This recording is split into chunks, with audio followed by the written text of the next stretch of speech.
Kathy Krajco was of the first survivors who talked about narcissistic abuse under her real name. She died unexpectedly in her home 2008. She was 56 years old. I suspect the narc hive mind was behind her death. In her book, What Makes Narcissists Tick?, Kathy Krajco says, "The narcissist is a machine. Narcissists are often described as machines because their signal behaviors, such as devaluing, communication blocking, raging, and so forth, occur like knee-jerk reactions. No normal person could imitate a narcissist. No matter how well versed in narcissistic behavior you are, you cannot deduce the narcissistic reaction to a given stimulus fast enough. For example, if you say hello to a normal person under normal circumstances, he will say hello back. What will a narcissist do? To play the narcissist, you first have to think, how do I react so as to aggrandize my image? Then you figure out that the best way is to treat that person as beneath your notice, even as contemptible. It takes too long to figure that out, doesn't it? By then you've already said hello back. Try these interactions. You can't possibly think fast enough to figure out how to react narcissistically to everything. You wouldn't get 5 minutes into this game without realizing that. Nobody can possibly think fast enough to come up with all the stunts a narcissist pulls in his everyday interactions with people. Obviously, narcissists can't be thinking up the moves they make in the game they play. Their reactions to things are like conditioned reflexes. This wouldn't happen in normal people because most behavior is a complex issue in normal people, one that requires thought to weigh several considerations. For example, when someone asks to borrow your pen, you weigh several considerations. You'll consider whether you can spare it for a moment. You'll consider the fact that she'll think you a jerk if you don't hand it over. And you'll consider the future trouble an unfriendly relationship with her could cause you. You may consider why this person never has a pen with her and why she never returns one she borrows. Or you may be delighted that you can do her this favor because she has done you favors and you like her. In any case, the last thing on your mind is the opportunity to play this interaction as a power play. But not for a narcissist. That's the only thing on his mind. He doesn't like anyone. He doesn't care about being liked, just admired, feared, favored. He doesn't care about getting along with people. He is no more capable of considering the future consequences of his actions than any other 3-year-old. Even the business at hand is no consideration to him, not that pen, not that turkey, not that business model, and not that relationship. It isn't about that stuff, it's always all about his ego instead, period. A narcissist is amoral and relates to others as mere objects. 144, as though to robots of his. So, he chooses his behavior solely on the basis of whether it works, that is, whether it gets him what he wants. The only other thing he considers is whether there will be any witnesses. Nothing else matters to him because his mind is permanently stuck on how do I play this to aggrandize myself? That vastly simplifies the issue.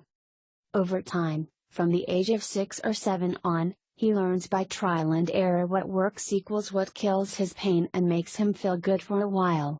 So, for example, experience has taught him that he gets what he wants when he flies into a rage in response to any effort to appease. Therefore, he doesn't have to think, flying into a rage at such a moment is just a habit of his.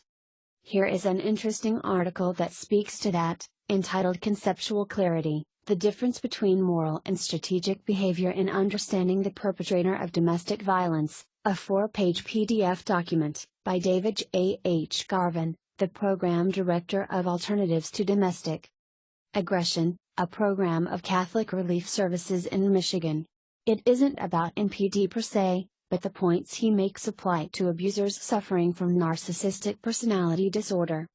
Garvin points out that abusers do what they do for results. Period.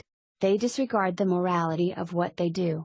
In fact, they disregard every other aspect and consequence of what they do. Gavin puts their attitude this way: I want what I want, and I want it now.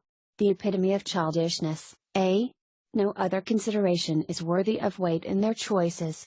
To hell with whether getting it is right or wrong. To hell with the consequences to you. For example, One may believe the answer is an anger control problem. Saying that a batterer has an anger control problem is like saying Lasano Pavrati needs vocal lessons. Batterers use their anger instrumentally and strategically. If a situation calls for the effective use of anger, the batterer will summon his anger to do the job. The batterer may, just as effectively, use his sorrow, sadness or shame to also be an effective and coercive means to establish, maintain or regain control. Simply stated, battering is purposeful, instrumental and strategic behavior designed to bring about a result. Yes. It is my opinion that battering is 100% premeditated. Consider that there are two types of premeditation. One that would meet the legal definition of premeditation and the other, a logical and cognitive and behavioral understanding. In the case of the former, one could posit that your reading of this article was to gain a better understanding into the dynamics of the batterer and that you are reading this article, not by accident. The second understanding of premeditation entails an understanding of pattern behavior. Pattern behavior is that which we have done with enough frequency, that we have now become proficient at it and no longer necessitates the focus and attention, which it once did. An example of this could be as simple as tying one's shoes. From early childhood, narcissists learn that certain behaviors get them what they want. It takes no Einstein, a 2-year-old learns that throwing a fit will get him what he wants. Narcissists and other bullies choose to never grow beyond that and consider other aspects of the choices they make, like, will it hurt that person for me to do this? Will it be moral for me to do this? What might the future consequences be if I anger this person by doing this? Will it be good for the company's business? Will it be good for my child's mental health? None of that matters to Narcissus, because the controlling fact about him is that he's busy doing this. He's totally self-absorbed. Nothing else gets through. The possible future consequences mean no more to him than they mean to any child his mental age. All he cares about is getting the reflection he wants. So, his choices are as simple as can be. Will doing this get me what I want right now? If so, then I'll do it. No matter what. In other words, narcissist choices are binary decisions, like a computer's. It takes no thinking at all for them to make such a simple option A or B decision. That's why they are so impulsive and machine-like. That's why their behaviors are such quick knee-jerk reactions. In everything you or I do, we consider maybe 3 or 4 or even more things before making the decision of how to react to a stimulus, even in the space of the few seconds we have to respond to another person in conversation. But narcissists have only one thing to consider: will it give me what I want right now? Or not? So, they aren't as smart as they seem, they're just experienced manipulators making binary decisions like a computer does. And most of their behaviors are pure habit or conditioned reflex, like tying your shoes. Which means they have practiced a certain type of reaction so much that they automatically react that way to a certain type of thing, without needing to think about it anymore. For example, tell them to stop treating you like dirt. They long ago learned that to get you to shut up they should whine, wah. Get off my back. So, when you tell them to quit treating you like dirt, it's automatic, like pulling the string on a chatty Cathy doll, click, wah.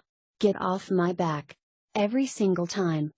But that's only because this blowback in your face reaction works, it grams your words back down your throat.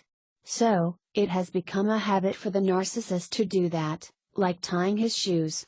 Not an accident. Not something he can't control. Just a damned habit. So, as Garvin says, it is premeditated, even though habit has him doing it thoughtlessly now. He therefore has no excuse. He is perfectly capable of controlling his behavior, and he does whenever the coast ain't clear. That's why the American judicial system considers NPD no defense. It is legally classed as a character disorder 62, not a personality disorder. Narcissists are not insane, just twisted. They can't help how they feel, but they know right from wrong, or they wouldn't sneak around to do wrong. They know what they're doing, and they can control how they behave.